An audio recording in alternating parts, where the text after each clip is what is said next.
144 years ago, almost exactly 144, one gross, 12 dozen years ago.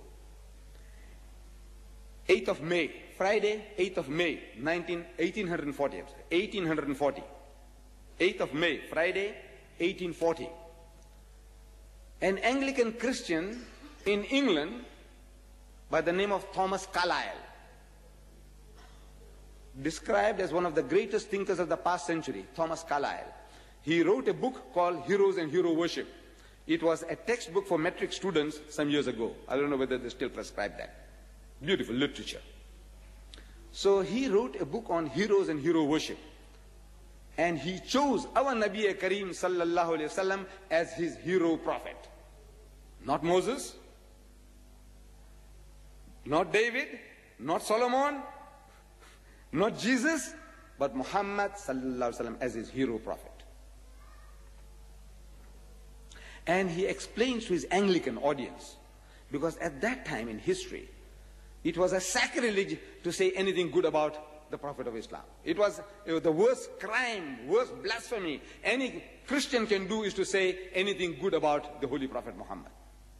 At that time in history, that's 144 years ago, he's addressing his audience, trying to pacify them.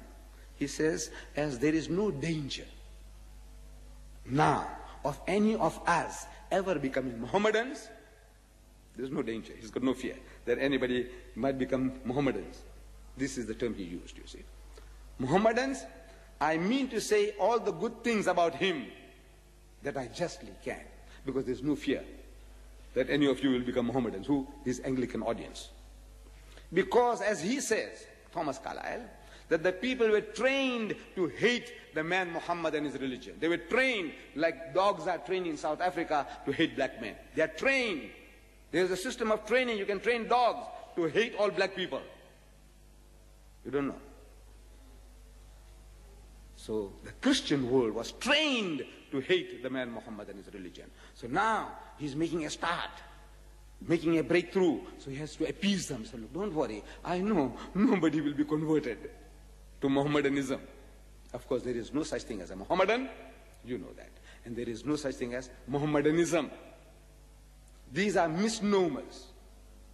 These terms were invented by the Westerner, the Christian world. They invented these terms because they reasoned that since they are the worshippers of Christ, so they are Christians. The worshippers of Christ are Christians. The worshippers of Buddha are Buddhists. So the worshippers of Muhammad must be Mohammedans. Now you see, that's how they reason. And we were also ignorant. We didn't know. When I was small, we didn't know. You know, our masjid, West Street Mosque, was Mohammedan Mosque. Our Brook Street Cemetery, the main cemetery in Durban, was Mohammedan Cemetery. We didn't know. Because the white man calls us Mohammedan, so we says, we are Mohammedan. At school, when I was a young fellow, I remember, you know, I used to wear that Turkish face, you know, the red one, that our Malay brethren wear, and I saw them on TV singing that some funny thing, you know. But well, we used to wear that, you see. Those was fashionable, the Turks, you know, our brethren, they were one time leading Muslim nation, so we used to wear the red faces. So we go to school, red face on. So the teacher tells all the students, take off your hats, caps or hats, take them off. So everybody takes it off. The Hindus, the Christians, they take it off. We keep it on. So we are Mohammedans, sir. That's actually what we said. We are Mohammedans, sir, so we don't take off our hats. All the boys, they must wear knickers.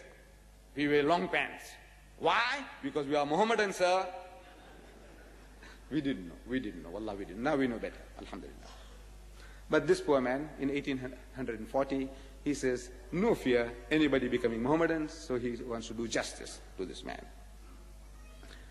And he's quoting a Westerner, a writer of his day, you know, very popular writer of his day, by the name of Pop Cocky. Now this Pop Cocky wrote the story of our Nabi. And in that story he wrote that Muhammad, he had trained pigeons to pick up peas from his ears. Peas. You know pea? In his ear he used to put, and he trained the pigeon to take it out. Which he told the people that's Jibreel, you know, giving him wahi, revelation.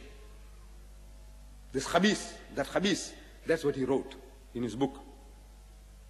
So he was asked, he said, where did you get this information that Muhammad had trained pigeons to pick up peas from his ears, which he gave off as revelation?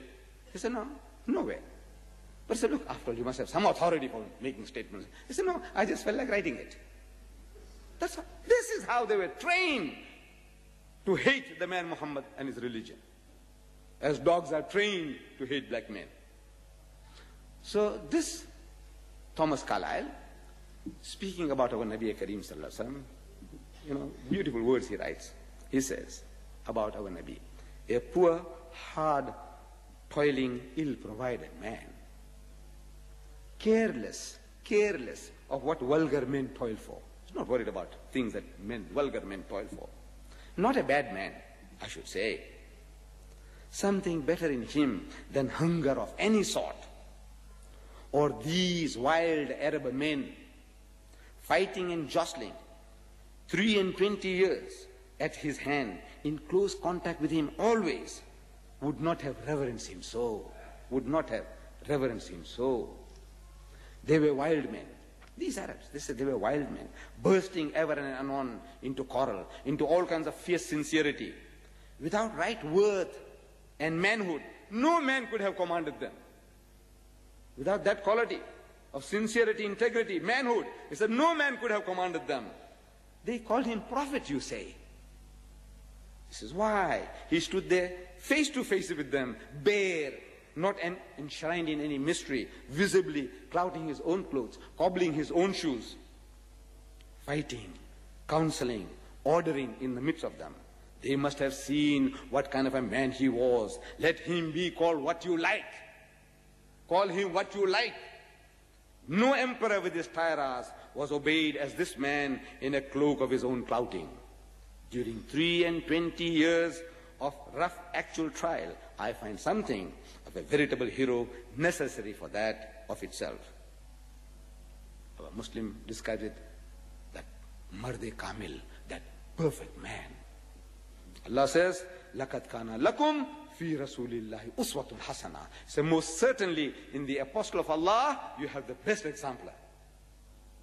This is in 1840. 14 years later, in 1854, a Frenchman writes the history of the Turks by the name of Lamartine, a Frenchman.